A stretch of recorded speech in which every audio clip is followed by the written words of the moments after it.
El Evet Yahvé en el judaísmo. ¿El siervo de Dios es un individuo o una colectividad?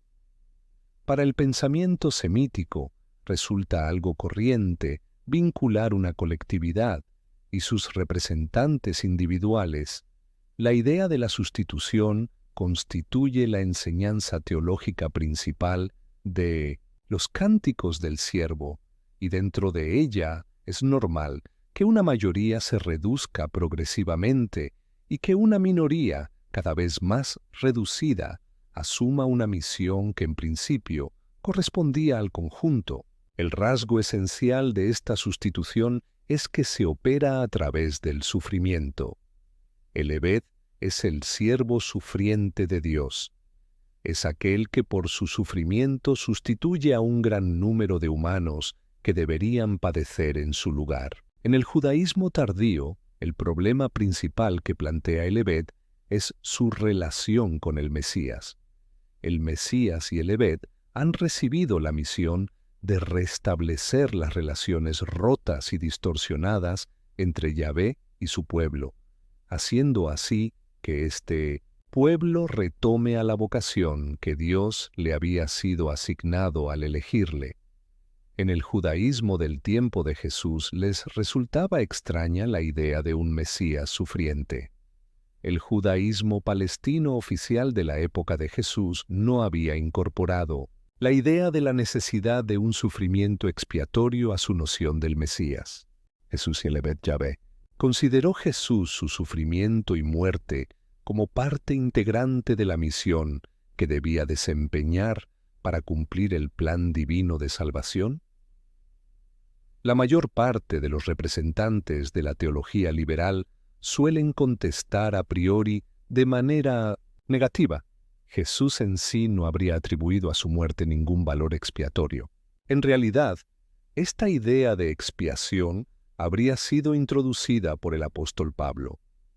La cristología del Evet, basada en la idea del sufrimiento expiatorio, se hallaba de hecho muy extendida en la iglesia naciente. En el momento en que Jesús tomaba su última cena con los discípulos, anunciaba pues lo que él realizaría al día siguiente en la cruz. Veremos que el título Evet Yahvé, aplicado a Jesús, no estaba ya en uso en la iglesia primitiva cuando fueron redactados los evangelios sinópticos que han dado preferencia a otros títulos, en particular al de Cristo. Por eso resulta significativo el hecho de que los tres, lo mismo que el apóstol Pablo, cuando mencionan el relato de la última cena, recuerden que Jesús se atribuyó en ese momento decisivo la función de Evet Yahvé. Jesús debió adquirir la convicción de que debía asumir la función del Evet precisamente en el momento de su bautismo. La voz celestial responde a la pregunta que los primeros cristianos se plantearían más tarde.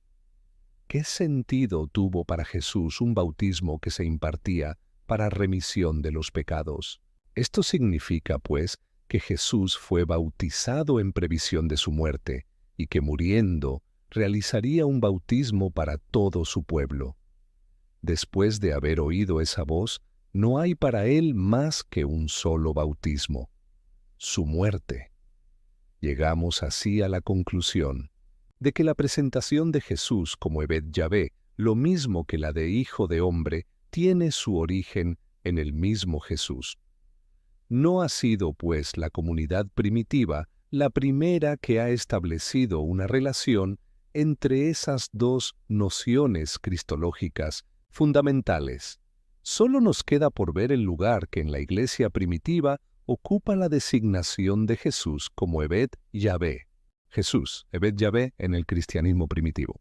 Entre los judíos, el sacrificio del Cordero Pascual tiene por objeto la expiación de los pecados del pueblo. Éxodo 12. La noción del Evet Yahvé implica también la idea de sacrificio. Sin embargo, lo que en ella domina es la idea de la sustitución voluntaria. Se podría decir que la idea del Cordero subraya sobre todo la finalidad y la del Evet Yahvé el medio gracias al cual se logra esa finalidad, es decir, el sufrimiento voluntariamente sustitutivo. Pensemos ante todo en el relato de la conversión del eunuco etíope, Hechos 8, 26 y siguientes, que prueba que en el siglo I se identificaba a Jesús explícitamente con el Eved Yahvé, y que se había guardado el recuerdo de que el mismo Jesús había comprendido así su misión divina, la cristología del apóstol Pedro, si se nos permite emplear esta expresión, a pesar de los pocos datos que poseemos sobre el pensamiento del apóstol, estaba muy probablemente dominada por la idea del Eved Yahvé. El mismo Pedro, que quiso desviar a Jesús del camino del sufrimiento y que incluso le había negado en el instante decisivo de la pasión, habría sido, tras la Pascua, el primero en comprender la necesidad del escándalo. A Jesús se le llama Pais, Hijo, en las oraciones eucarísticas. No se conservará aquí el recuerdo de que el instante decisivo en que Jesús proclamó de modo abierto delante de sus discípulos su misión de siervo de Dios fue el de la última cena. Hemos visto, en efecto, que las palabras pronunciadas entonces por Jesús no pueden entenderse de otro modo. Pablo está citando aquí, primera carta a los Corintios 15:3, una confesión de fe previa. Este pasaje confirma el hecho de que la cristología del Eved Yahvé se remonta a los tiempos más antiguos de la Iglesia y que no ha sido Pablo quien ha creado la doctrina de la muerte expiatoria de Cristo. En la época del Nuevo Testamento, el judaísmo había relacionado el nombre del Eved Yahvé con el del Mesías. Es incluso posible que en ciertos medios, tal vez esotéricos, se haya formado la imagen de un Mesías sufriente. Por el contrario, la idea principal de los cánticos, del Eved Yahvé, la del sufrimiento vicario y la muerte expiatoria, está ausente en el mesianismo judío oficial. La doctrina del Eved Yahvé como solución del problema cristológico.